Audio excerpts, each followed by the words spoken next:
Welcome back to Best Hour of Their Day. I have a very special episode for you. Obviously, we are living in some crazy times right now, some tumultuous times, and I reached out to my good friend, my longtime friend, Sin Martinez. He's been involved in the CrossFit world for just about as long as I have, and he's the founder of Afro Brutality as well. And just wanted to have a conversation with someone. I knew Sin is someone I could talk to candidly. I can express real emotions, questions, comments, concerns, because I know with him I'm getting real talk, and I know I'm also getting someone that's open-minded and willing to listen to me and willing to acknowledge that I don't know anything, or not anything, but I certainly don't know everything. But I can feel comfortable talking to him about it. On this call, I didn't expect this, but he was actually driving with my other good friend, Merle Mckenzie, longtime affiliate owner in the Connecticut state, or the state of Connecticut. And they were driving to Washington, D.C. to actually clean graffiti off of the monument. So you got this really strong, huge white dude in Merle Mckenzie. You got this really strong, huge black dude in Sin Martinez. And we laugh about it a little bit on the show, but certainly an ebony and ivory feel. And these are just two great guys, and the three of us are so like-minded, but at the same time so different on so many levels, from politics to other beliefs. It was just a great conversation, and I hope hearing this conversation encourages you to go out there and have this uncomfortable, tough, strange conversation with people you know. That's all I want from this. I don't know if anything I say on this episode comes off as wrong, as racist, as white privilege. I don't know, but you guys know me, and that's not my intent. And speaking for them, I can assure you the same thing. We were just three people speaking our mind on this tough topic. So I hope you enjoy. The first few minutes are a little bit choppy, unbeknownst to me. Like I said, they were driving to Washington, D.C. I literally just finished recording this. I'm literally just recording this introduction because I want to put it up right away, because I believe we should all be listening to it. So please listen.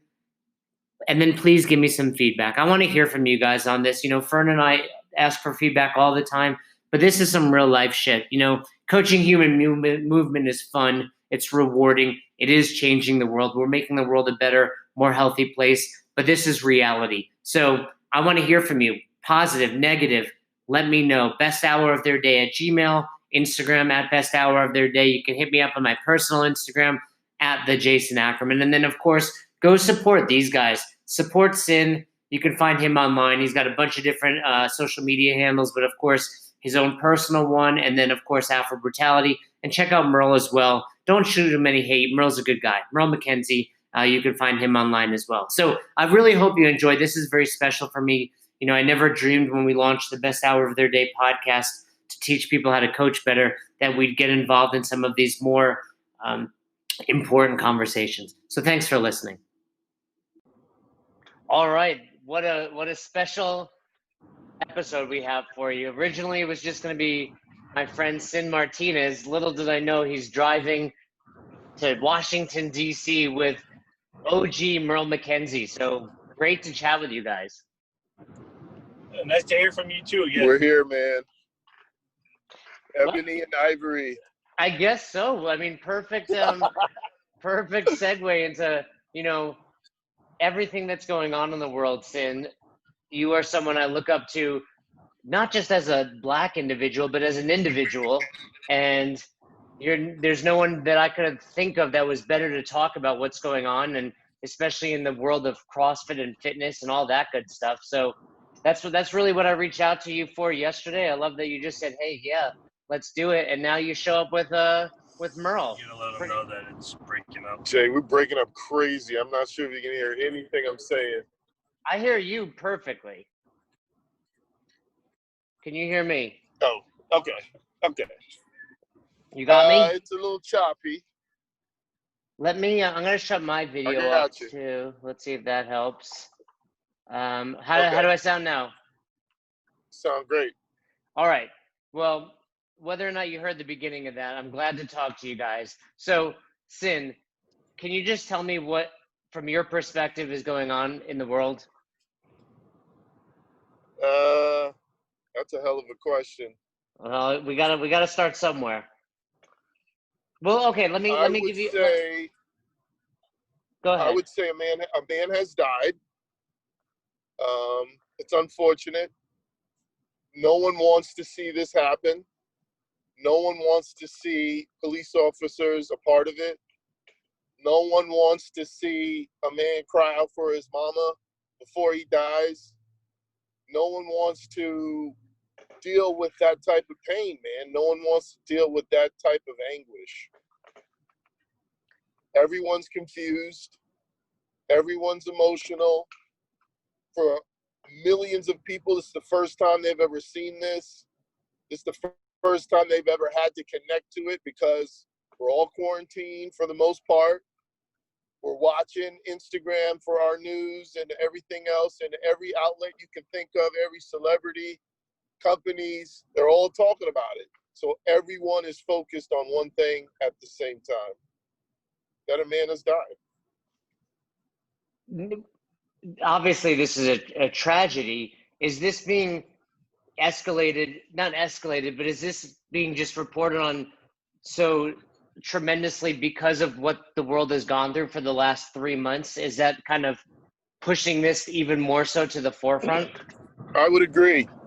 I'll tell you this, I'll take it a step further. I said this to two people yesterday, and you're the first person I'm saying this to you, and then of course Merle's here. But during the Rodney King, this is the last time I really saw people rioting and going out and burning and looting, was Rodney King. And let me tell you, we waited for the verdict. We did not even start rioting until we saw the verdict and the guys got off. Y'all are starting early. You don't even need all that. Oh, forget that verdict, man. Where's he at? Go get him. Like, you know, and I was trying to tell this to Merle, and I've been trying to say this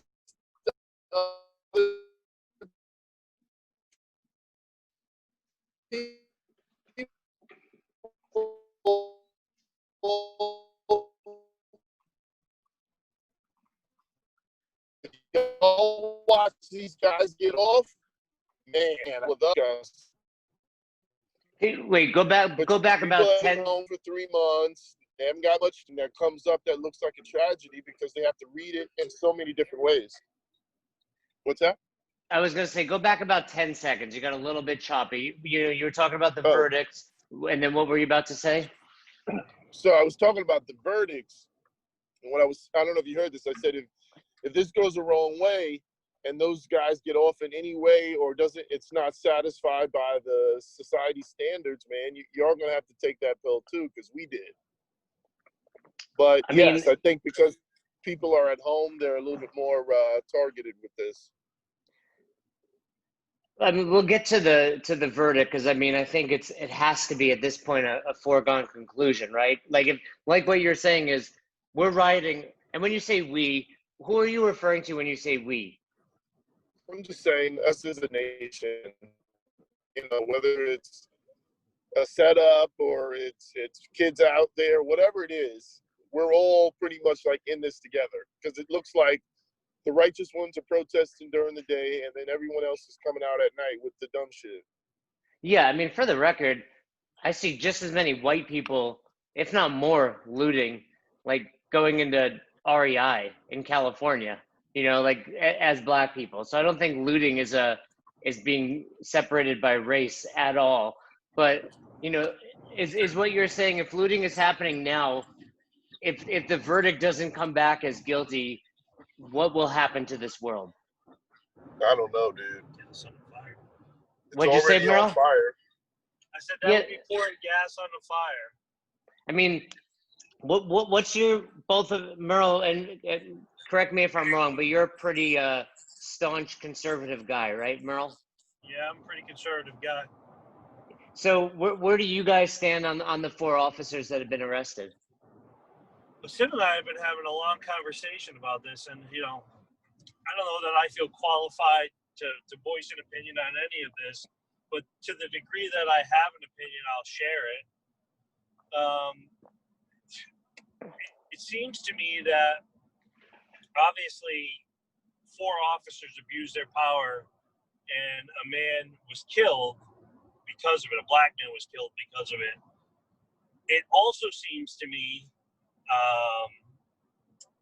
that those 4 officers are going to be found guilty in some degree. I'm hoping they throw the full book at these guys. But it does seem to me that they're focusing on the white guy versus the other black guy, the Hispanic guy, and the Asian guy, and no mention of their race. So I don't know what's in that guy's heart. I don't know if he's a racist, if he's an angry man. I don't know if he's just a bad, corrupt cop. I don't know if there's any underlying story because he knew this guy for 17 years. Whatever it is that's happening, I'm not 100% convinced that it is as a racial component. And that is not to say that other black people have not been killed by racist cops.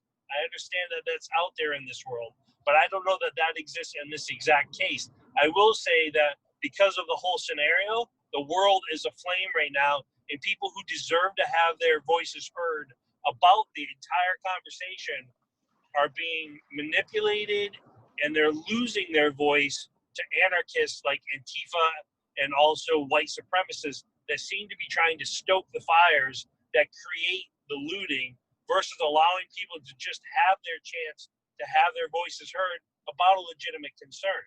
You know, I said a lot there. I guess that's my piece on it. Yeah, no, that's interesting. Sin, what do Merle and I not know about being a black man in America? Like, what do we not know as growing up as white people, continuing to obviously be white? What do we not know? That's, man, you're coming with the heavy shit today, man. Hey, What it's time is 9 it? in the it's 9 in the morning It's out here 11 in o'clock with Colorado. this shit. I don't know if there's something you do not know. What we're really talking about is like microcosms. And what I mean by that is if you're black and you walk down a white neighborhood, people are going to look at you, and whether they outwardly say something or not, they might be like, so what is he doing here? Or I wonder what his intentions are. Are they pure? Are they not? This is where the scenario where they lock the door when you walk when you cross the street, they're locking the car door. Like, what you're not, I think the biggest difference is the stereotypes that were created because some people fed it into them. Some people created them based on the behavior. You don't necessarily have to deal with that. So though you could be 100% black man, no problems, all for your people, doing what's right, you could fall victim based on something someone else did that look like you, or is just the same color as you, or wears the same hat. What's been the worst thing you've had to deal with in your life because of that?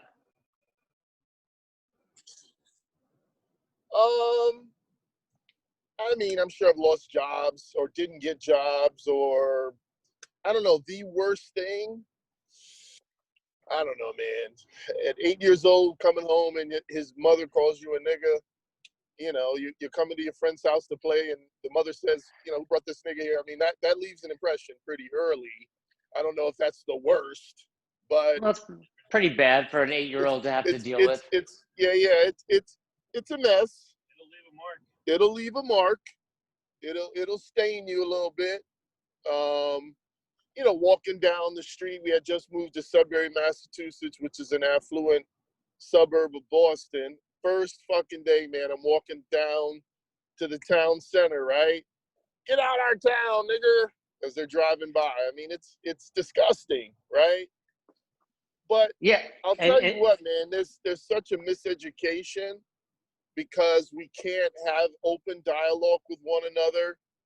Merle says something too much, he's a racist. Which means two things. If I actually said that to him, he's actually going to feel that way and he's going to stop talking to me. And how he truly feels about anything. He's not going to risk me thinking he's a racist or giving myself the opportunity to call him that again. So that's the biggest problem, is that the communication stops because you point the finger at somebody and say, because you said that, even though you may actually and honestly feel this way about it. It was too much for me. That shit is totally racist, man. Shut up. What are we talking about? That's exactly why I reached out to you, because I know you and you know me, and I felt like I can be honest and ask questions, and Hell yeah, man. Hell yeah. and even, and having Merle in there is just added bonus because I feel that he's the same way. So yesterday, and part of the reason I reached out to you was yesterday, someone messaged our podcast and said, no one is speaking out for Black people when it comes to CrossFit, when it comes to the fitness world. And I'm talking to her tomorrow. But now you talked about kind of what happened to you as a kid. Has this impacted, for those that don't know Sin, founder of Afro Brutality and all sorts of subsidiaries off of that, you've been an entrepreneur as long as I've known you. Has there been an impact in that world from being Black? What? I'm not sure I understand the question. Meaning having a brand like Afro Brutality? Well, obviously Afro Brutality, but just in general, being an entrepreneur. I'm a unique individual, man. I'm a unique human being. So because the positive outweighed the negative in any community I lived in, whether there was a white community, Black community, whatever, I just didn't develop that kind of hate where I couldn't listen to someone no matter what they had to say, man. I'm the type of guy that I hope to God you are racist. And I hope to God that I hope you're racist, and I hope you trust me enough to tell me how you really feel, man, so we can have a real conversation. Because you ain't got to come with that, as Merle would say, that white liberal shit. You ain't got to come with that shit with me, man. You know how much hate mail I'm going to get out of this? I'm going to need Secret Service protection. Well, to be clear, in case the listeners didn't hear earlier, you guys are headed to DC right now. Yeah, we are. So, and DC is not just a stone's throw from, I assume you picked each other up or somewhere about 4 hours. Yeah, in New York or Connecticut. So what do you guys, first of all, two of the biggest human beings I know are in this car right now, Merle and you, Black and white. So, it's a sight to see to begin with, but what are you guys going to DC for? Well, I sat back and I watched all this mess unfurl, felt kind of powerless about it, and I'm as angry about this as just about anybody else out there in the United States. But then, images of the monuments, the Vietnam War, the WW2 Memorial, the Lincoln Memorial, where millions of both Black and white men have died for the country, are being defaced by, I believe, the Antifa crowd, the white supremacist crowd, not legitimate protesters. They're out there defacing things that should unite Americans versus tear us apart. And I thought that maybe I could do a little bit something about it and head down and start cleaning some monuments. So I also thought that, within the community that I know so well, CrossFit, who could be a better partner in this than Sin? It is a kind of powerful thing to have a white and Black guy go down there together who share a lot of views and who share some views that aren't similar, and see if we can just put a little bit of the world back together. That's it. And just so people know, man, I don't always agree with this guy. Like, we don't sit there and be kumbaya with each other all the time, man. We've gone through things, we've argued, we've done this. He doesn't agree with everything I say or do, but there's always been mutual love and respect, man. And quite honestly, man, if the entire fucking world could figure out a way to just talk to each other without all the fucking comments and the bullshit and the name calling and the slang bullshit, come on, man. We'd be much better. We'd just be much better off, man. So, and I agree with that. Merle and I'm not super political, but I see what he puts up there and I don't always agree with it, but it never causes me to think to myself, I don't like Merle, or I wouldn't consider him a friend. Same with you. And I'm sure the same, in reverse. What will it take for, like Rodney King said, for everyone to just get along? We just, go ahead. You want to go? Well, I don't want to steal Sin's thunder in this, because really this is more about what's going to happen in Sin's life in the real near future. But we've been spitballing and putting our heads together to try to make something that's a real effective change in those communities that are directly impacted. And a broader concept, I want to kind of bring it back to, Sin in a very Sin way put out Where's CrossFit HQ on this. And, Jason, I've been around for about 10 years. I'm no longer directly in the CrossFit community, but I still care about them. I still care about Coach and HQ and everybody in it. And the CrossFit headquarters, Glassman, reached out to Sin and said, listen, what can we do about this? Now, if you When know was Glassman that? as When well was as that, you Sin? do and as I do and Sin does, he's not going to wear his I'm not a racist flag and fly a black square like everybody. He's not going to be that guy, but he will do things that have direct impact. And he's committed financial resources to Sin personally to go out and empower him to make a difference and actually affect people on the ground through CrossFit. And right now, he and the rest of CrossFit HQ is getting blown up by people who are maybe overly emotional about this or don't know the full story. But Jay, you go back to the beginning. You remember when CrossFit was building churches in Africa? I mean, Oh yeah, they're building done a schools in Kenya too. Yeah. right. They had a long and storied approach to trying to serve all people, including Black people and minorities. And I think they're unfairly getting tarnished on social media, because social media is shit, and that's what people do.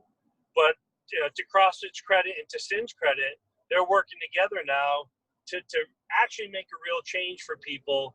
And this drive down to DC is kind of a double whammy. We're sitting here how to best make that happen and come up with a plan. And I think Sin and I together have actually come up with something pretty cool. Sin will be rolling it out in time, but it starts with Sin making a post and CrossFit recognizing that Sin is a leader in this community and reaching out and saying, okay, how can we help even more? How can we affect more change? So kudos to CrossFit, kudos to Sin, and I'm excited to see what next steps are taken. Sin, when did Coach Glassman reach out to you? Tuesday morning. Yeah, so I mean, I saw everything that went down yesterday. It wasn't cute either. I was yelling like, Greg, what the fuck? And he did his Glassman thing. Come on, Sin, I don't jump for this. I don't jump for that. I'm like, you're right. But this is about you and me, Coach. What's up? Like, cut it out. He's like, you know what? I'm going to earn your respect and you're going to earn mine. I'm going to commit, and he set numbers. I will commit this amount of numbers. We will take care of 300 to 500 people this way. And I don't want no praise. Don't even tell him I did it. Like, you know what we're dealing with, man, when it comes to Glassman. You know what we're dealing with. Yeah, and I saw everything that was going on the internet yesterday. I assume you guys both saw that kind of interaction, that email response from Coach Glassman to Rocket. And my immediate reaction was similar to kind of what you guys are validating, in that, first of all, I always get a little frustrated that people expect so much from HQ, because we're just affiliates and you're paying $3,000, if that, a year. And then you expect HQ to give you, thousands and thousands of dollars worth of expertise. That's not what you signed up for. But even beyond that, having owned businesses just like you guys, you got to give us time and you got to give us space to think. CrossFit's not Goldman Sachs. CrossFit's not, Ben and Jerry's, who has a full team kind of working on this project right away. I mean, it sounds to me like Coach Glassman just being prudent, taking his time, but now he's aligning himself with the right people. And I would agree with that. What was your opinion, if you care to share it, on that email exchange? It's just Glassman. I mean, I loved it. I loved his email. It was hysterical. He just has an analytical mind. He stands for principles, and he has a nice little I don't give a fuck. Like, all right, goodbye. But he's gonna say what he means, man. People don't seem to understand how important it is for the human beings that are around you to communicate in an honest and effective way, whether you like it or not. Whether you like it or not. If I not, think that you're just going to get a bunch of people telling you what the fuck you want to hear, man. How's that going to make you better in life? so. What can you share about what you'll be doing? Yeah, all the way. Well, just give them some broad concepts.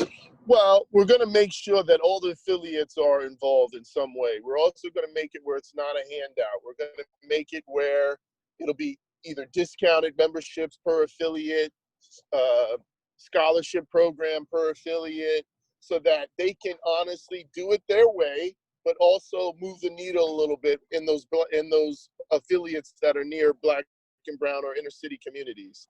We're going to work with the ones that are already doing what they need to do. They've been reaching out since Tuesday. Oh, Sin, I got this program. I got this CrossFit to Work program. I've got this out of jail CrossFit program. I'm here if you need me. What do you need? What do you need? Like, you know, we're going to rally the troops. We're going to make sure everyone's on board. And, you know, honestly, man, I want people to be proud to do CrossFit, be proud of being a CrossFitter, man. That was one of the most proudest things for me, was that as a Black man in Harlem with the name Afro Brutality as a company, CrossFit jumped all over it as a community. They understood the vision. They saw what I was doing. They were totally a part of it. I was able to take, you know, athletes to the games based on it. I was able to do all kinds of different things within the cross community because of the embrace. So in my opinion, man, in my total 1,000 biased opinion, CrossFit has been a part of the Black community just on the mere fact that they've supported me from day one when they didn't have to. Yeah, I remember having conversations with you and, you know, seeing you talk about it online, just about, you know, what can CrossFit do to grow CrossFit within these communities. You know, this is going back years, but they've, you know, certainly put some effort in. And do you think part of the downfall when it comes to CrossFit is Coach Glassman and CrossFit in general, just they're the types of people that just hustle in silence and don't necessarily tell everybody what they're doing? Well, you've got people at the helm, or however you want to call that, or at the top or whatever, that are just passionate about what they believe in. And they're not necessarily going to just do anything because it's popular. They're going to do it because they believe in it. They're going to do it to show that they believe in it. And they're going to make moves that not everyone's going to believe in just to prove that they're doing this because they want to. That's the biggest thing. And listen, man, I'm biased, and people hearing this will hear bias, but you've got to applaud someone that is not willing to just fucking put up a black square because everyone else is doing the shit. What was your opinion on that? I had mixed feelings on the whole black square thing. You know, Listen, like you. Man, as someone that has dealt with this in various ways on various occasions, I applaud any and everybody that is willing to put up a fucking black square. Does that mean that's going to change anything? No. Does that mean now they're not, you know, they're part of the fucking, solution? I don't know, man. A lot of these people, millions of people are seeing this from the first time.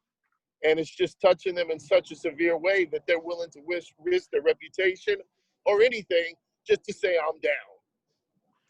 Yeah, I mean, that's how I felt. You know, I found out about it and I'm like, all right, I'll do it. But deep down, I was kind of like, this is nothing. Like, it's cool, I'm showing support, but you two are actually doing what I was saying needs to be done. It's not, and in fairness, I didn't do it, but it's like putting up a black square is great. You're showing solidarity. You two are actually doing something about this, which is very commendable.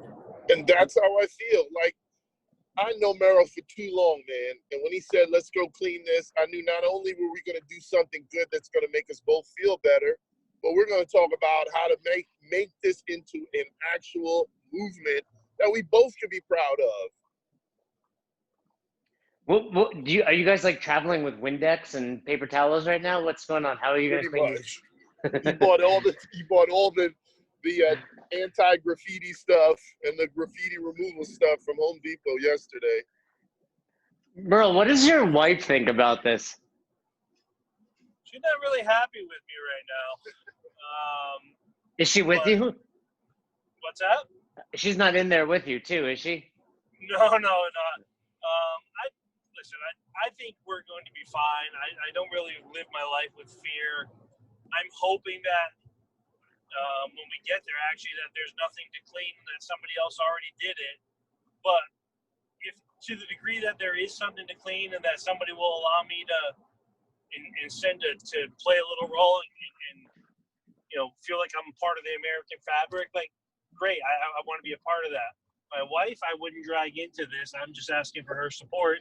She's a little nervous. She sees what's going on with the fires and the riots, and she don't like the fact that I'm driving into it. But I honestly don't anticipate that kind of trouble. So she's home waiting, to make sure that I come back to her. That's all.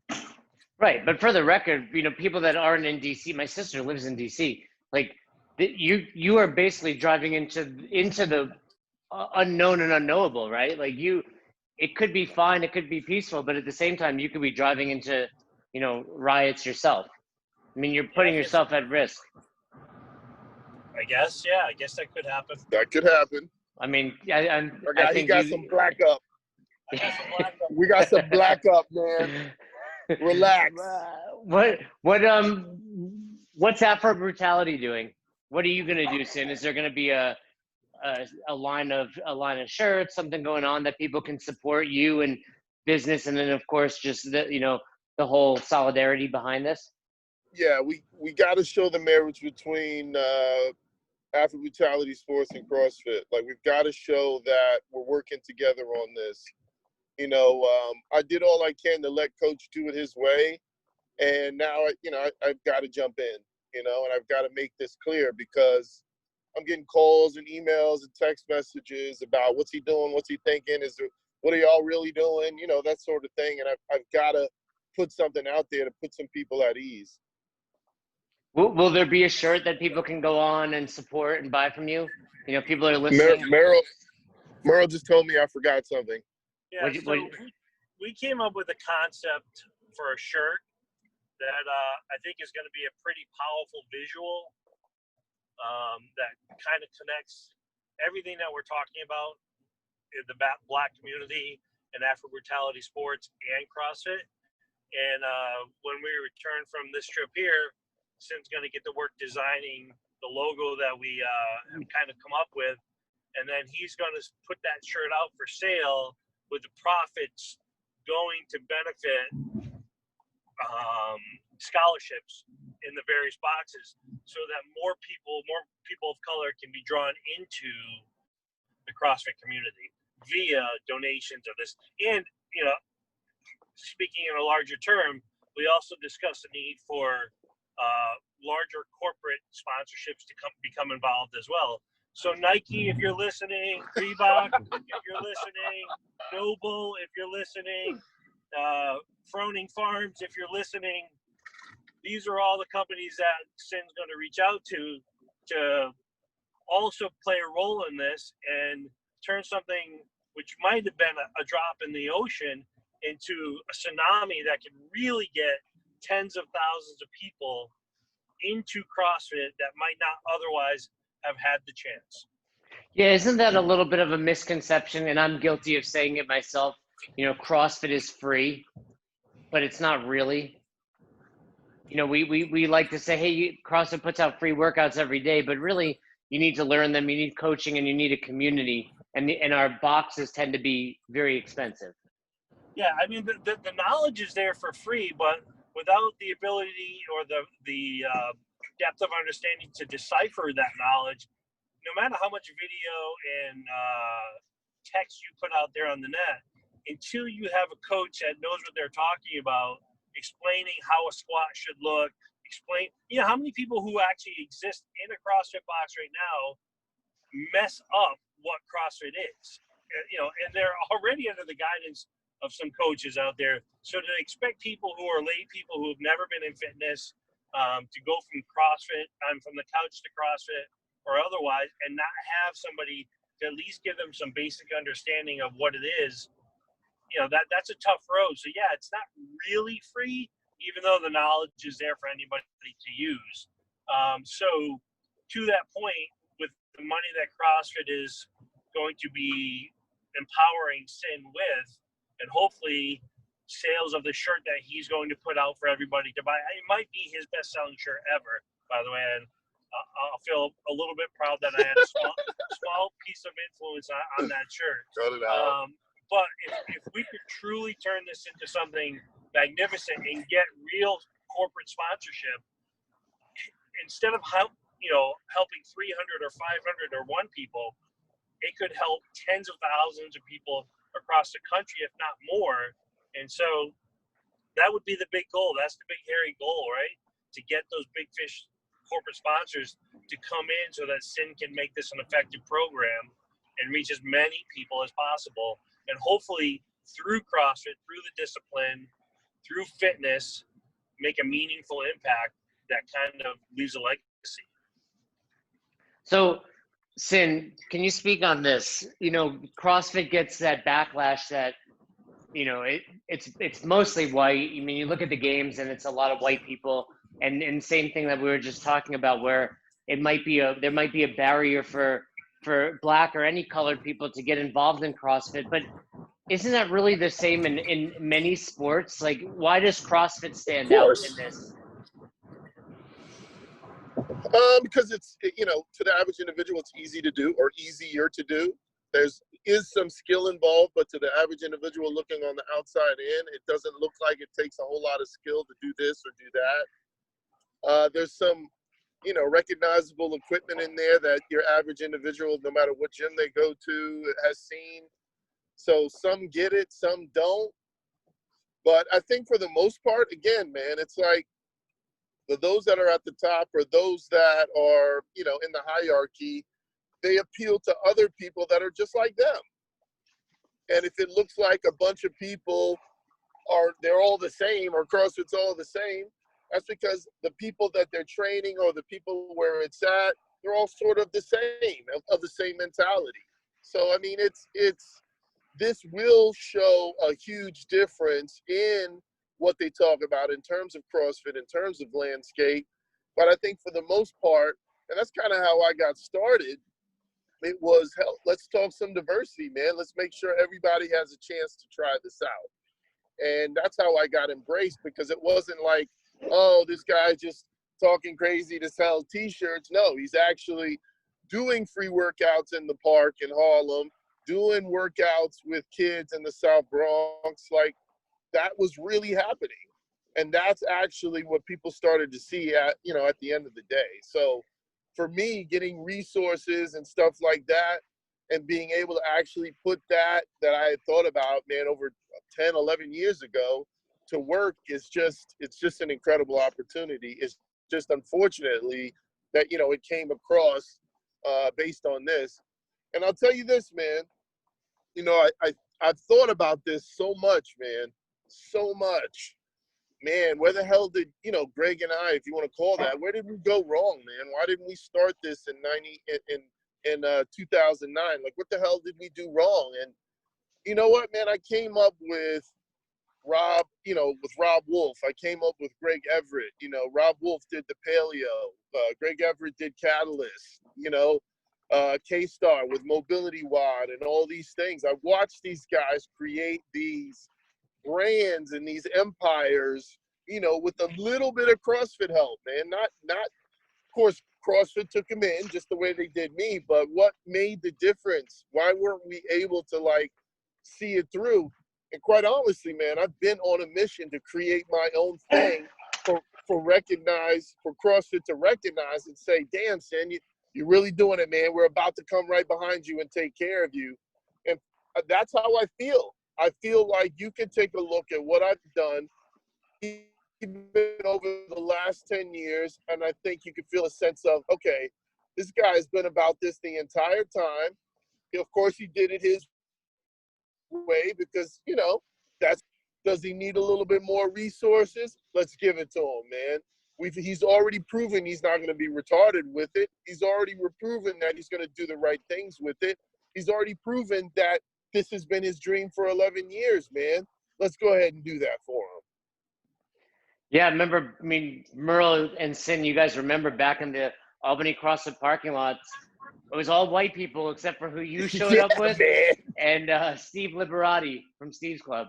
He'd bring like the younger, Exactly. group from Camden. But yeah, you'd show up with like, 4 black people. I remember the guy with the long hair. He was fit. Yeah, that's Carlos. His name's Carlos. Yeah, Carlos. And but you guys were it. Other than that, it was just a bunch of white people working out in the parking lot. Right. So we weren't even affiliated. That 2009 regionals, we weren't even affiliated. Yeah, you just showed up. I want to give you one last opportunity, but I do want to ask you one question. I feel like I was a victim of reverse racism, or just, I guess reverse racism is still racism, but there was a brief period of time when I was single and I was on Tinder, and I would swipe on the black girls, no different than white girls, but I never got hooked up with them. How come black girls never wanted to date me? You're too white, man. You're overly white. Especially if they get you on the phone, it's a wrap, man. It's bad. I was like, man, I would swipe. Like, they're just as hot as any girl. I'm like, yeah, I want to date this girl. No, never got a date. Never got a date with a black girl. But one time in college, but didn't work out. Anyway, what's the last thing you guys want to say that we can wrap this up with to put out there to the listeners? We're working together, as CrossFit and as coaches is. He doesn't really want to tell nobody. He doesn't want any credit for it. He just wants everyone to know he's doing it because he wants to, not because there was any pressure, honestly, from anyone but me. But he definitely wants people to know that he's doing stuff, man. Just relax. Things is coming out. People like having Merle in my life, we're going to figure out exactly how to take what the little bit of resources he's talking about, and not in terms of anything other than, do this, try that, and just do what we can to make it a special thing that we can put around the world, man. I love it. I really appreciate you hopping on, and even more awesome that Merle's there. And be safe on your way to, DC. Be safe while you're there.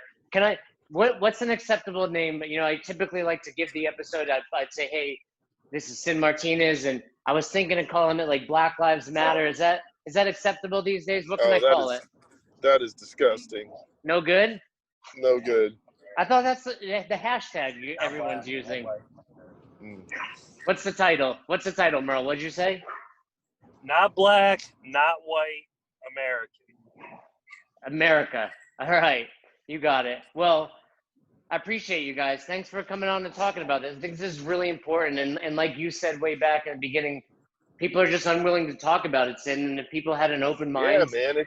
These are uncomfortable conversations. I get it. But we got to have them, man. We have to. We've got to figure out a way to do that. Well, I think this is a good jumping off point, and you've always been, you as well, Merle. You guys have both always been, willing to have those tough discussions and willing to be uncomfortable, no different than what you're doing today. I got to tell you, this was not in my plan today to put myself out like that on your broadcast for tens of thousands of people to now blow me up. But I do relish the opportunity to have the conversation, and especially with you kind of moderating it. It was really nice catching up with you. And one day we got to get back together again, Jay. Yeah. Well, you always talk about living out in Montana, Merle. Come to Colorado anytime. You're welcome to stay. Yeah, that's on the list. I love Colorado. That's definitely on the list. I think you will like it just as much as you like Montana. If not more. And I'll tell you, right. I don't know what the dispensary situation is in Montana, but it's great here in Colorado. So you can show up here. But that was so stereotypical of you, man. Yeah, But anyway, I appreciate you guys, and thanks for coming on. I'm gonna actually try to put this up right now as just a bonus episode, because I think the sooner people can hear this, the better. Yeah, man. Please. All right. Well, be safe. Let me know how it goes out in DC, and I appreciate both of you. Thank you. You got it, man. All right, brother. Thanks for listening to Best Hour of Their Day. If you haven't heard about Anchor, it's the easiest way to make a podcast.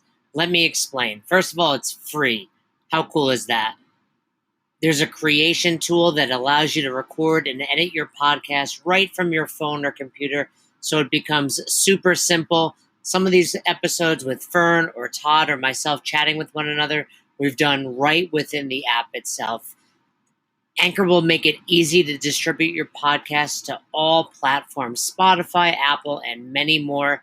And you can make money from your podcast with no minimum listenership. It's everything you need to make an awesome podcast in one place. All you have to do is download the free Anchor app or go to anchor.fm to get started today.